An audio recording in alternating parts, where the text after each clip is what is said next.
La emoción de la aventura nos fascina a todos. Y las posibilidades están limitadas solo por nuestra imaginación.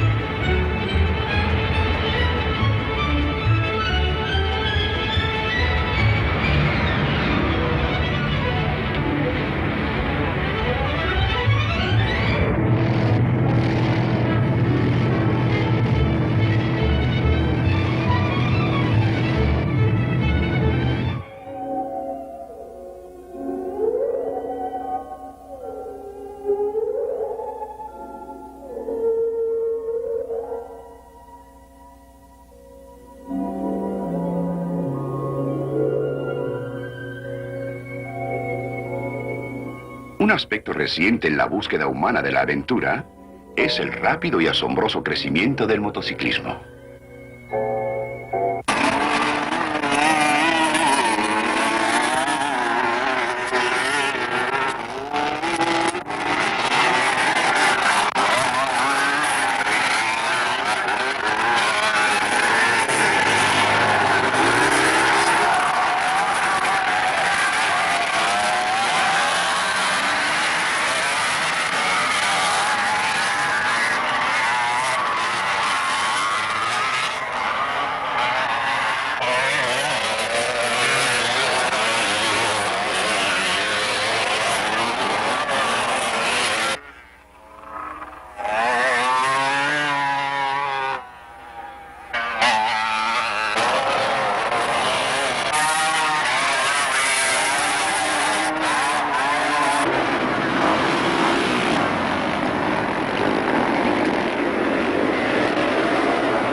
A través de los años hemos explorado juntos muchos campos en una búsqueda sin fin de conocimiento y aventura. En unos momentos nos encontraremos en medio del desierto del Sahara, envueltos en una de las más increíbles aventuras que se conozcan de la vida real. Nuestro guía será Dick Ewing, un importante miembro del personal que colabora con el Instituto Científico Moody. Dick, ¿qué fue lo que te hizo cruzar el desierto del Sahara en una motocicleta? Es que siempre me ha gustado la vida aventurera. He trabajado como buzo y fotógrafo submarino. Algún tiempo fui detective privado. Aún llegué a ser guía y aficionado a la caza mayor. En especial me gustan los deportes de gran emoción. Uno de mis favoritos es el canotaje. De hecho, una vez estaba dispuesto a recorrer todo el río Nilo en un kayak. Pero dos cosas me lo impidieron. En primer lugar, me costó trabajo interesar a otras personas en remar 6.000 kilómetros plagados de cocodrilos y moscos. Y luego, una guerra en el cercano oriente prohibía a los viajeros internarse mucho en Egipto y en el Sudán. Así que concentré mis planes en el desierto del Sahara. Puse un anuncio en un diario de Seattle y 31 personas respondieron. Les dije lo que tenía en mente: cruzar el desierto más grande del mundo en motocicleta. Bueno, no puedes quejarte de la reacción, Dick. Al menos descubriste que no eras el único chiflado en el mundo. Sí. Inclusive había 3 muchachas entre ellos, pero seleccioné a 4 hombres. Russell Rinn se enteró de mi anuncio una semana después y me llamó desde un barco. Era oficial en la Marina Mercante, tenía 22 años y estaba lleno de energía. Frank Fanger era 20 años mayor que Ross y es la clase de persona con que uno quisiera contar como amigo para toda la vida. Amaba tanto la naturaleza que casi no podía quedarse en casa. Otto Christensen, de 52 años, era el miembro más viejo de nuestra expedición. Era constructor. Acababa de escalar el monte Kilimanjaro en África. Nick Toll, nacido en Holanda y educado en Canadá. Era ingeniero electricista. Hablaba 5 idiomas y, claro, se convirtió en nuestro intérprete. Nuestro viaje se inició en Casablanca, Marruecos, en la costa noroeste de África. Ahí pasamos varias semanas en espera de que llegaran nuestras motocicletas.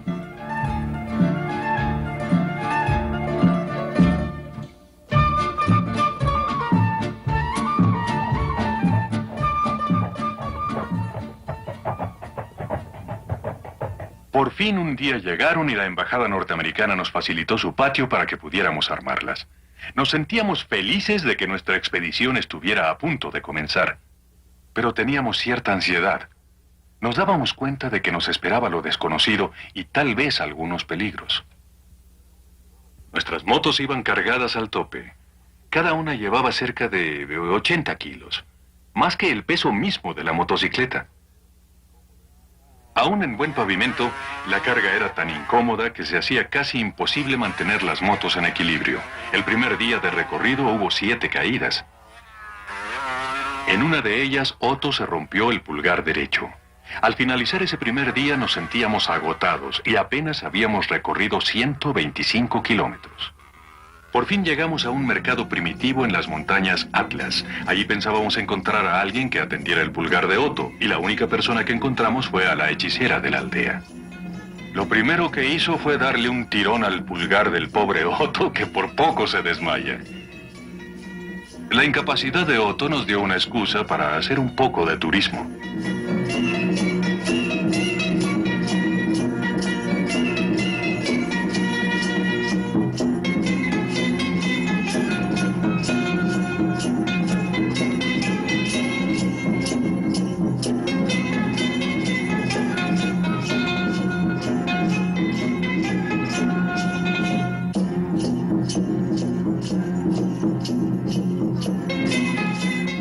A pesar de su fractura, Otto todavía viajó 500 kilómetros más antes de retirarse. Cruzamos las montañas Atlas y al comenzar el descenso, ante nuestros ojos se presentó el inmenso Sahara. Nada, excepto rocas y arena. Kilómetro tras kilómetro de árida desolación. La superficie se ve lisa, pero bajo la arena hay rocas que pueden torcer la dirección y hacer volar la motocicleta. Hay que luchar constantemente por mantenerla firme. Durante casi todo el viaje trazamos nuestra propia ruta. En la mañana nos orientábamos con la brújula y partíamos hacia un punto en el horizonte.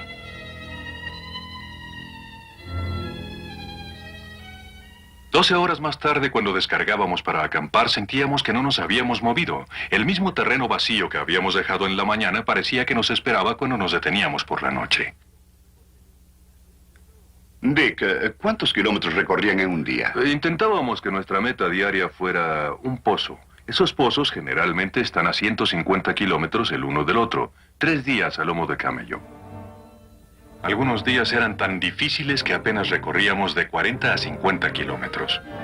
En los peores trayectos teníamos que arrastrar y empujar las motocicletas.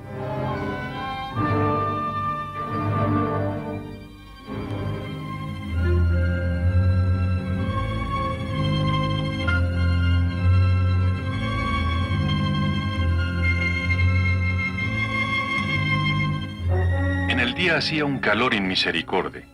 Por la tarde la temperatura de la arena se elevaba a más de 80 grados centígrados. Los neumáticos eran los que sufrían, pero no eran las únicas víctimas. Había señales muy claras de que el desierto rara vez pierde la batalla. Dick, ya que una de tus finalidades principales era filmar tus experiencias, los constantes contratiempos les habrán estorbado bastante. Sí, y añade a eso que el gobierno de Argelia creyó que éramos espías. Pusieron tantos peros que era casi imposible tomar fotografías. Yo he volado en un pequeño biplano a través del desierto del Sahara y sé por experiencia personal que los lugares para cargar combustible son escasos. ¿Cómo fue que lograron mantener las motos abastecidas de gasolina? Fue uno de nuestros mayores problemas. Hicimos un recorrido de más de 750 kilómetros entre dos puntos de abastecimiento. Un tanque en que solo caben 10 litros, el problema es serio, en verdad. Llevábamos todo el combustible que podíamos en recipientes de plástico. La verdad es que fue la pérdida de esta reserva de combustible la que provocó la primera crisis de vida o muerte. En ese momento llevábamos unos 1000 kilómetros recorridos. Cruzábamos un terreno rocoso cuando de pronto 2 de nuestros bastidores se rompieron por fatiga metálica. Nuestros recipientes se rompieron también y las reservas de gasolina desaparecieron en la arena. Mientras reparábamos los bastidores, nos dimos cuenta de que realmente era precaria nuestra situación. Reuniendo toda la gasolina que quedaba en las motos, solo había suficiente para que una de ellas recorriera 50 kilómetros. El gobierno de Argelia nos había advertido muchas veces que nunca llegaríamos. Ya se habían hecho más de 100 intentos por cruzar el Sahara en motocicleta y ninguno de ellos con éxito. Es más, algunos en el intento habían muerto. Así que, desesperados, hicimos lo único que se nos ocurrió. Con la cabeza inclinada me puse a orar. Nunca antes me había enfrentado a una crisis en la que tuviera que pedirle un favor a Dios. Pero ahora le supliqué que nos enviara ayuda. Cuando abrí los ojos, vi a menos de 300 metros un camión del ejército argelino. Los soldados se detuvieron, nos dieron agua y gasolina y nos llevaron a un fuerte. Esa misma tarde le preguntamos al comandante con qué frecuencia patrullaban los camiones esa zona y respondió, cada 60 días. Eso nos dio bastante en qué pensar. Es asombroso orar y luego abrir los ojos y ver la respuesta a esa oración. Nick nos abandonó en este punto y regresó a la costa con una caravana. Frank, Ross y yo luchamos durante muchos días con la arena suelta.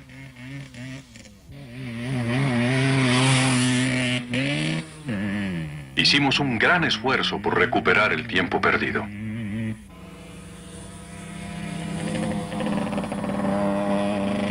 Finalmente llegamos a un oasis. Era maravilloso volver a estar con gente.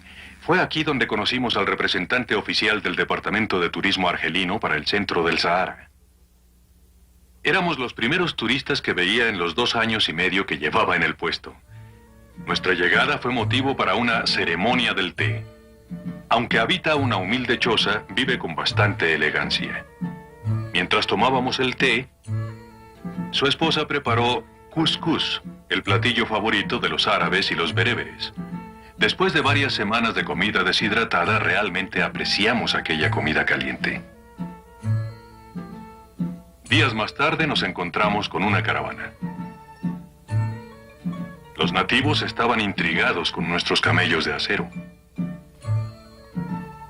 Pero dudo que les interesara hacer un trueque. En gasto de combustible, la motocicleta no puede competir con el camello. Este puede resistir 8 días sin agua. Después de abandonar esta zona fue cuando viajamos por la región que quizás sea la más desolada del Sahara. Durante 5 días no vimos ni un solo ser viviente, ni insectos ni aves, ni siquiera huellas de camello. Era un verdadero paisaje lunar. En ese momento ya llevábamos 2000 kilómetros recorridos y yo iba al frente. Procuraba trazar una vereda entre las rocas. Creí que podría pasar entre 2 enormes peñas, pero no fue así. El recipiente que llevaba toda el agua que quedaba reventó. Y allí estábamos, viendo el lugar en que desapareció el agua. Supimos que solo 2 semanas antes, una pareja francesa en un vehículo de doble tracción se atascó en este mismo lugar. Murieron los 2. Teníamos este enorme mapa del África del Norte.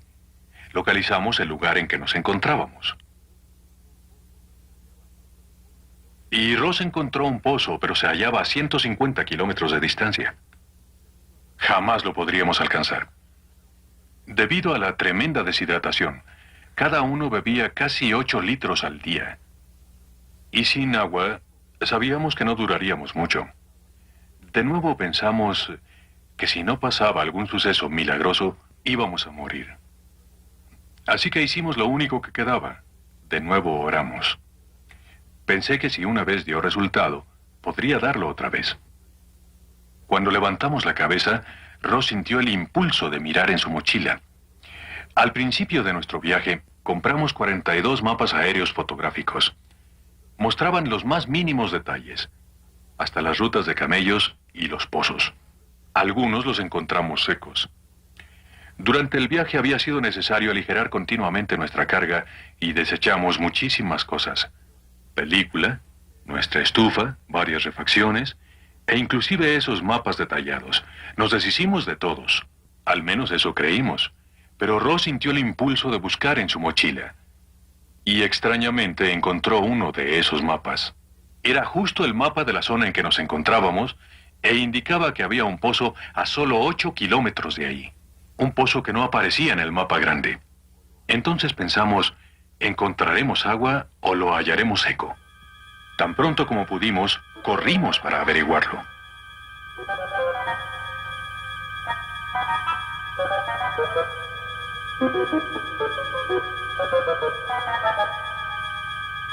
Bajamos un cubo como a 25 metros y sacamos la mejor agua que habíamos probado en todo el viaje.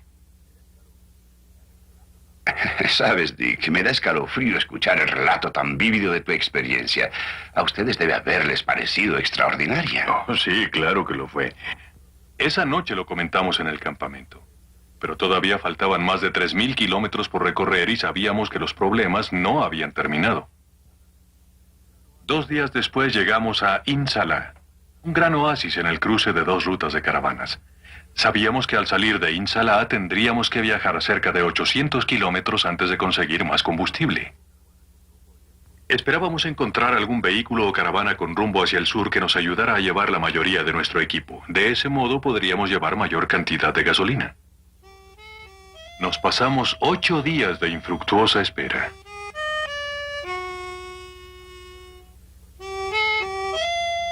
A pesar de nuestra impaciencia, tuvimos oportunidad de descansar.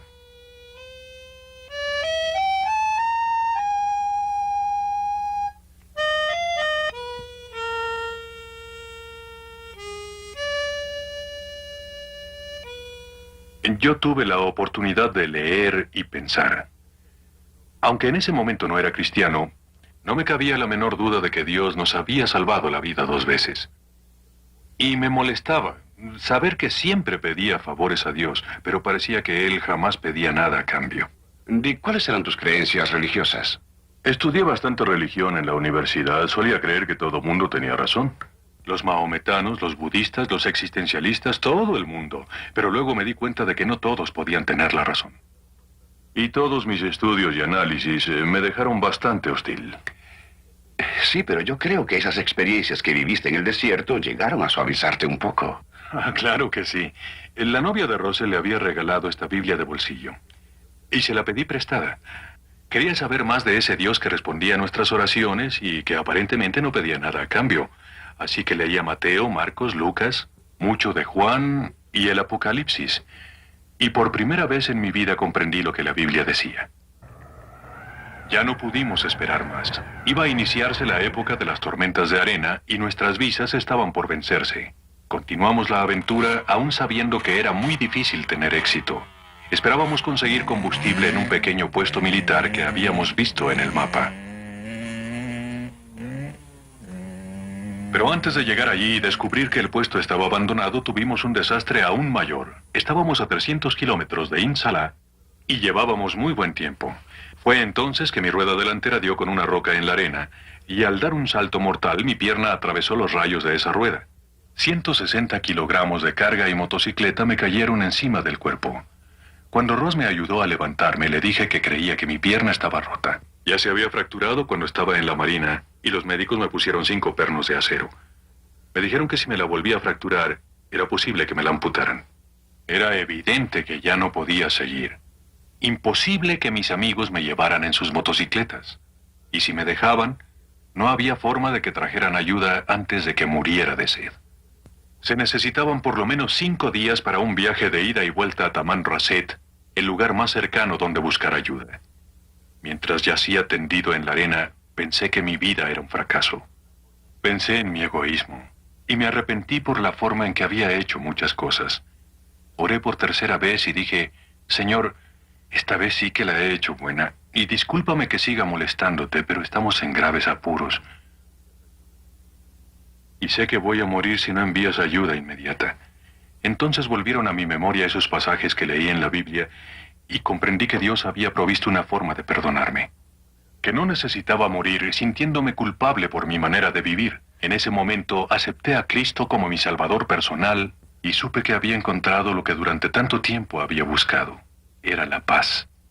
Una paz increíble. Dick, esta es una de las experiencias de conversión más fantásticas que jamás he escuchado. Debe haber sido maravillosa la experiencia que tuviste en el desierto.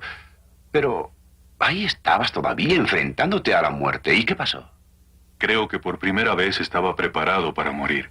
Pero el Señor tenía otros planes para mi vida. Cuando acabé de orar, levanté mi vista. Primero creí que era un espejismo. Vi un camión que se dirigía hacia nosotros. Lloré lágrimas de alegría. Me subieron a la cabina del camión y los siguientes 3 días me procuraron los cuidados más finos y amables. Cuando llegamos a Tamanrasset encontramos un médico, el único que había en 2.400 kilómetros a la redonda. Nos dijo que apenas hacía una semana que había recibido un fluoroscopio, pero que todavía no lo había armado. Cuando terminamos de armarlo, pusieron mi pierna frente a la pantalla y el doctor dejó escapar un prolongado silbido. Probablemente creyó estar viendo una colección de fierros cuando vio sus pernos en tu pierna, Dick. Yo también creo que así fue. Dijo que era un milagro que no estuviera hecho astillas, pero que sí tenía los ligamentos desgarrados. Buenas noticias al fin. No, desde luego que sí. Pero hubo una mejor noticia ese día. Mientras estaba en el dispensario, Ross recorrió el oasis y encontró a unos misioneros que hablaban nuestro idioma. Eso fue perfecto, porque yo tenía 1000 preguntas que hacerles respecto a mi encuentro con Cristo allá en el desierto. Y ya que no podía caminar y que en Tamanrasset no había muletas, Ross tuvo que llevarme a casa de los misioneros. Fue en Tamanrasset, un aislado oasis a mitad del desierto, donde Dick Ewen y Russell Rim descubrieron a 2 misioneros que los ayudaron a principiar su suprema aventura. Y estos nobles esposos, el señor y la señora Bagot, son tan importantes para Dick y para Ross que los trajimos ante ustedes para que ellos mismos les cuenten la increíble historia. Bien recuerdo aquel domingo por la mañana cuando estos viajeros llegaron a la misión. Bueno, ya antes nos habían visitado muchos viajeros, pero esto fue diferente. Un hombre cargaba al otro en las espaldas. Se veían muy graciosos. Bien, Ross, entonces tú eras el que cargaba a Dick. Oh, sí. Debido a su pierna lastimada, no podía caminar, pero sentía como si estuviera llevando otra carga. Ya en el desierto habíamos charlado y sabía que Dick era muy antagónico hacia la religión. Yo no sabía en qué conflicto nos encontraríamos al hablar con los misioneros. Yo también fui incrédulo. Había asistido a la iglesia, pero no tomaba las cosas muy en serio. No pensaba mucho al respecto. Así que cuando entramos en la misión, sentía que llevaba 2 cargas. Estaba ansioso de lo que iba a pasar. ¿Y qué fue lo que pasó, Dick? El señor Bagot explicó a través de la Biblia la maravilla que me acababa de suceder. Él me hizo entender que yo tenía un valor que jamás me había imaginado, que yo valía algo para Dios. Si Dios se preocupó por salvar mi vida 3 veces en el desierto, quería decir que yo le importaba. Y al leer la Biblia le dije al señor Bagot que yo no tenía nada que darle a Dios. Me respondió que Dios solo me quería a mí. Ross se marchó y dejó a Dick conmigo en la capilla. Y recuerdo que dijo, bueno, no sé dónde empezar, pero he desperdiciado 35 años de mi vida y de veras necesito a Dios. Así en la palabra de Dios le enseñé cómo Cristo había muerto por sus pecados y tuvimos unos momentos de oración. Le pregunté, ¿te gustaría orar? Él dijo, no, usted ore. Y cuando terminé de orar pude ver el gozo de Dios en su rostro y que había habido un cambio verdadero en su corazón. Fue maravillosa la forma en que usted me hizo ver la realidad de mi decisión por Cristo allá en el desierto. Pero no fui el único que salió beneficiado por su instrucción. Ross estaba tan cansado cada vez que llegábamos que decía, esperaré aquí a que termines para llevarte. Así que él recibió la misma instrucción bíblica que yo. Y cuando nos estábamos marchando, la señora de Bagot no permitió que se fuera así nada más. Le había tomado la mano para despedirme y pude ver que en su rostro había tal aflicción que cuando se acercó para despedirse, le dije, ¿estás seguro, Ross, de que quieres marcharte de aquí sin recibir al Señor Jesucristo como tu Salvador? Y él dijo, no.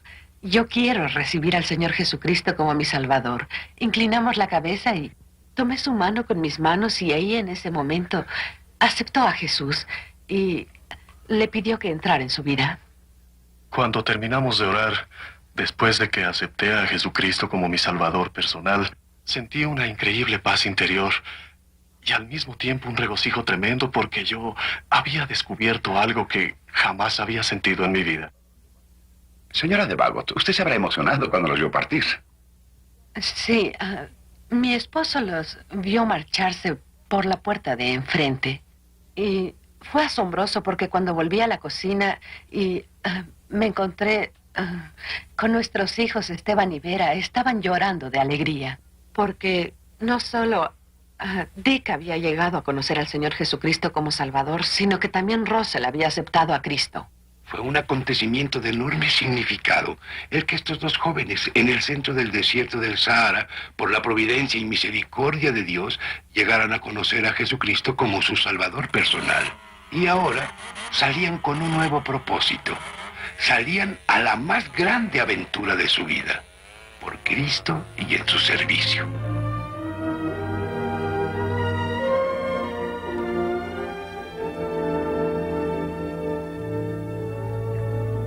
Sí, logramos cruzar el Sahara. Viajamos 5.500 kilómetros y pasamos por experiencias inolvidables. Pero para Ross y para mí, lo más importante fue que encontramos a Dios. No a una vaga abstracción, sino a un Dios personal. A un Dios que entra en nuestra vida diaria en una forma práctica. Y ahora, por primera vez, nuestras vidas tienen un verdadero propósito. Pero usted no tiene por qué ir a los extremos que yo fui. Dios lo encontrará ahora mismo, en este preciso instante. Y esto se lo digo por experiencia propia. Si usted encomienda su vida a Cristo, también usted habrá experimentado la suprema aventura.